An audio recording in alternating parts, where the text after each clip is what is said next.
যে সমস্ত ছাত্রছাত্রী তোমরা বাঁকুড়া ইউনিভার্সিটিতে পড়াশোনা করো, যাদের BA second semester physical education আছে মাইনর পেপার, তাহলে কি মাইনর পেপার ফিজিক্যাল এডুকেশন, এই পেপারে তোমাদের আজকে আমি সাজেশনগুলো আপলোড করছি, তোমরা ভালো করে লক্ষ্য করো।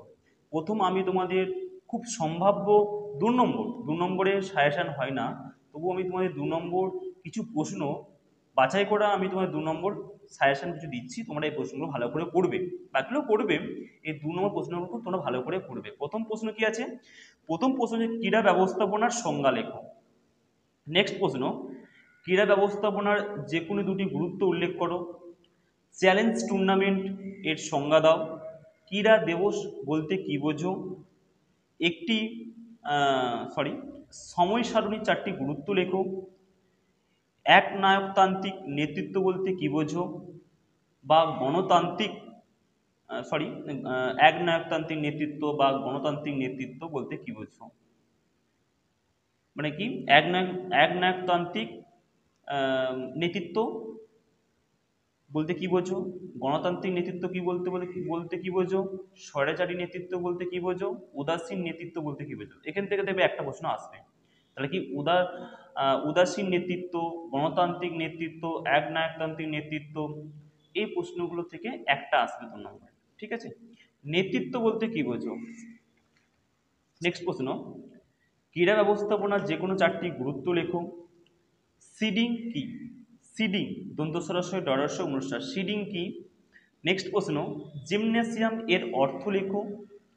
সময় সারণীর উপর প্রভাব বিস্তারকারী যে কোনো 4টি উপাদানের নাম লেখো।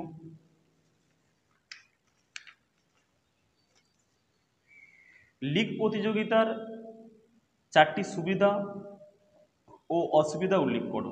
4টি সুবিধা লিখবে, 4টি অসুবিধা করবে। সময় সারণী কাকে বলে? আন্তঃপ্রাচীর প্রতিযোগিতার মূল মন্ত্র কি, যেটাকে বলা হয় ইন্টামোরাল।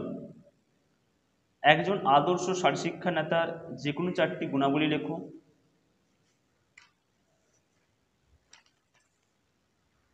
চ্যালেঞ্জ টুর্নামেন্ট বলতে কি বোঝো? ক্রীড়া পরবর্তী পরিকল্পনা বলতে কি বোঝো? লিগ বা রাউন্ড রবিন টুর্নামেন্ট বলতে কি বোঝো? আন্তঃপ্রাচীর প্রতিযোগিতার রূপরেখা লেখো। আন্তঃপ্রাচীর, ঠিক আছে, যেটাকে বলা হয় ইন্টামোরাল। ঠিক আছে, এই প্রশ্নগুলো তোমরা খুব বাছাই করা প্রশ্ন, তোমরা ভালো করে পড়বে। এছাড়াও এই প্রশ্নগুলো তবু একটু দেখবে যে লিগ প্রতিযোগিতা, 2টি সুবিধা 2টি অসুবিধা, বাই কি, বিওয়াই বাই, বাই কি, নকআউট প্রতিযোগিতার সুবিধা অসুবিধা, নকআউট প্রতিযোগিতা কাকে বলে, বাজেট কাকে বলে, আর স্পোর্টস স্পন্সরশিপ কি, এর লক্ষ্য বা উদ্দেশ্য কি, এই প্রশ্নগুলো তোমরা ভালো করে দেখে যেও। আশা করা যায় এখান থেকে তোমরা পেয়ে যাবে। ঠিক আছে, এবারে তোমাদের আসি 5 নম্বর মাফিক যে প্রশ্নগুলো তোমাদের রেখেছি, তোমরা সেটা লক্ষ্য করো। তোমরা যদি এই গ্রুপে যদি কেউ নতুন হয়ে থাকো, তোমরা অবশ্যই চ্যানেলটা সাবস্ক্রাইব করে পাশে থেকো। তোমাদের প্রত্যেকটা সেমিস্টারে মাইনর যাদের আছে, আমি তাদের সাজেশান প্রতি সেমিস্টারে আমি আপলোড করব।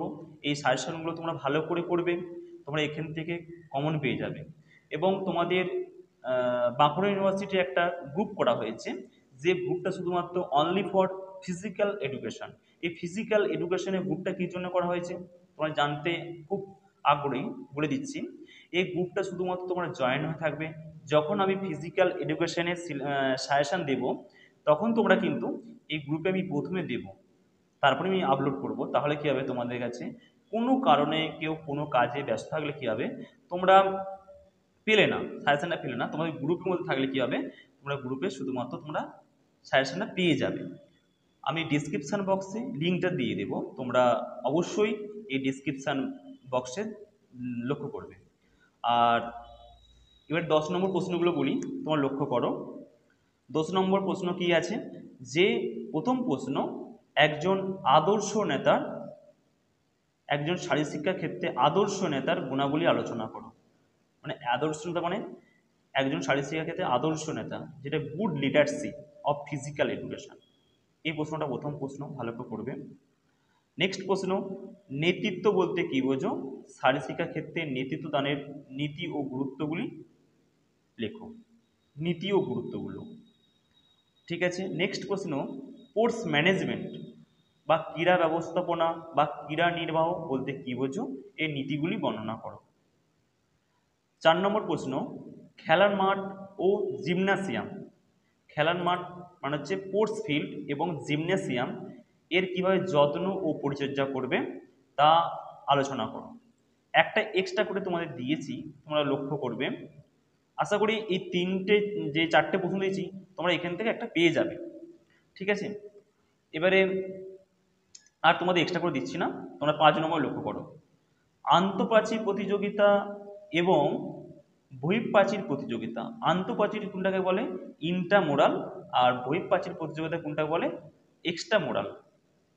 এই প্রতিযোগিতার লক্ষ্য ও উদ্দেশ্যগুলি আলোচনা করো। 5 নম্বরের প্রথম প্রশ্ন। দ্বিতীয় প্রশ্ন, সংগঠন বা অর্গানাইজেশন। সংগঠন পরিচালনায় নেতৃত্বদানের দক্ষতা কিভাবে গড়ে তোলা যায় তা ব্যাখ্যা করো। সংগঠন, যার ইংলিশ হচ্ছে অর্গানাইজেশন, সংগঠন পরিচালনার নেতৃত্বদানের দক্ষতা কিভাবে গড়ে তোলা যায় তা ব্যাখ্যা করো। নেক্সট প্রশ্ন, কলেজে শারীরশিক্ষার কর্মসূচির জন্য আর্থিক ব্যবস্থাপনার গুরুত্ব বা কৌশলগুলি আলোচনা করো। নেক্সট প্রশ্ন, ক্রীড়া সরঞ্জাম কেনার বা যেটা পারচেস বলা হয়, ক্রীড়া সরঞ্জাম কেনার বিভিন্ন পদ্ধতিগুলি আলোচনা করো। নেক্সট প্রশ্ন, যে দেখো তোমাদের একটা বড় প্রশ্ন দিয়েছিলাম যে ক্রীড়া ব্যবস্থাপনার ক্রীড়া ব্যবস্থাপনার যে নীতিগুলো দিয়েছিলাম ওটা খুব ভালো করে করবে 10 নম্বরের জন্য। ঠিক আছে, এবার নেক্সট প্রশ্ন, যে ক্রীড়া নির্বাহ বা পরিচালনা ব্যবস্থার গুরুত্ব ও উদ্দেশ্যগুলি আলোচনা করো। বা প্রশ্ন যদি এভাবে ঘুরিয়ে দেয় যে শারীরশিক্ষা ক্ষেত্রে মানে স্পোর্টস ম্যানেজমেন্ট বা ক্রীড়া নির্বাহ বা পরিচালনা ব্যবস্থার উদ্দেশ্য ও গুরুত্বগুলি আলোচনা করো। নেক্সট প্রশ্ন, কোন কোন গুরুত্বপূর্ণ বিষয়গুলি শারীরশিক্ষার সময় সারণীকে প্রভাবিত করে তা আলোচনা করো। বা প্রশ্নটা যদি এভাবে ঘুরে দেয় যে সময় সারণীর গুরুত্বপূর্ণ বিষয়গুলি আলোচনা করো, একই প্রশ্ন। নেক্সট প্রশ্ন, ক্রীড়া পরিচালনা কি? একটি মহাবিদ্যালয়ের ক্রীড়া প্রতিযোগিতার কিভাবে পরিচালনা করবে তা আলোচনা করো। প্রশ্ন আমি রিপিট করছি, ক্রীড়া প্রতিযোগিতা কি? একটি মহাবিদ্যালয়ের ক্রীড়া প্রতিযোগিতা কিভাবে সম্পন্ন করবে তা আলোচনা করো। নেক্সট প্রশ্ন, কিভাবে বাজেট তৈরি করবে শারীরশিক্ষায় বা ক্রীড়া ক্ষেত্রে বাজেট তৈরির প্রয়োজনীয়তাগুলি আলোচনা করো। আমি রিপিট করছি প্রশ্নটা, লক্ষ্য করো। কিভাবে বাজেট তৈরি করবে শারীরশিক্ষার ক্রীড়াক্ষেত্রে বাজেট তৈরির প্রয়োজনীয়তাগুলি আলোচনা করো। বা প্রশ্ন যদি এভাবে দেয়, একটি ভালো বাজেটের গুণাবলীগুলি কী কী থাকা দরকার। এই ছিল তোমাদের 5 নম্বরের সাজেশান। এই সাজেশানগুলো তোমরা যদি কেউ নিতে চাও তোমরা অবশ্যই হোয়াটসঅ্যাপ নাম্বারে যোগাযোগ করবে। আর যে 7টি অংশগ্রহণকারী দল নিয়ে একটি লিগ প্রতিযোগিতার চক্রাকার পদ্ধতিতে একটি হকি খেলার ক্রীড়াসূচি তৈরি করো। এই লিগ প্রতিযোগিতার 5 সংখ্যার বলো, 5টি বলো কিংবা 6টি বলো কিংবা 7টি বলো 9টি বলো, এই দলগুলো কিন্তু লিগ প্রতিযোগিতার অঙ্কগুলো কিন্তু খুব ইম্পর্টেন্ট। কত বললাম? 5, 6, 7, 9 লিগ প্রতিযোগিতার খুব ইম্পর্টেন্ট। নেক্সট হচ্ছে কি, নকআউট প্রতিযোগিতা বলতে কি বোঝো? একক নকআউট পদ্ধতিতে 17টি খোখো দলের একটি ক্রীড়াসূচি তৈরি করো বাইয়ের পদ্ধতি মেনে, তারিখ, সময়, স্থান উল্লেখ করে। নেক্সট প্রশ্ন, রাউন্ড, তারিখ, সময়, স্থান উল্লেখ করে 17টি দলের নকআউট টুর্নামেন্টের ক্রীড়াসূচি তৈরি করো। একই প্রশ্ন, এর সাথে বা সিডিং কি, একই প্রশ্ন, জাস্ট প্রশ্নটা শুধু একটু ঘুরিয়ে দিয়েছি, একই প্রশ্ন কিন্তু 2 নম্বর আর এইটা একই প্রশ্ন। আর কি আছে, 5টি অংশগ্রহণকারী দল নিয়ে লিগ প্রতিযোগিতা চক্রাকার পদ্ধতিতে একটি ভলিবল খেলার ক্রীড়াসূচি তৈরি করো, স্থান তারিখ সময় উল্লেখ করে।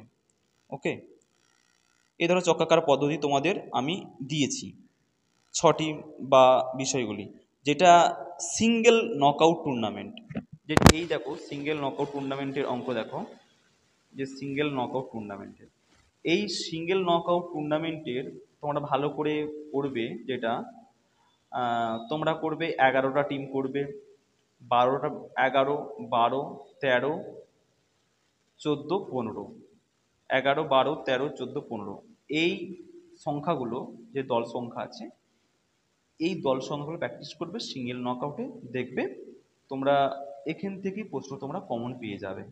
তোমরা ম্যাথগুলো দেখলে, তোমাদের যদি এই চ্যানেলটা সত্যি যদি গুরুত্বপূর্ণ হয়ে থাকে, তোমরা কমেন্ট করবে কতটা হেল্পফুল হচ্ছে, তোমরা কোন কলেজ থেকে দেখছো, তোমরা অবশ্যই কমেন্ট করতে ভুলো না, এবং চ্যানেলটা অবশ্যই তোমরা সাবস্ক্রাইব করে রেখো।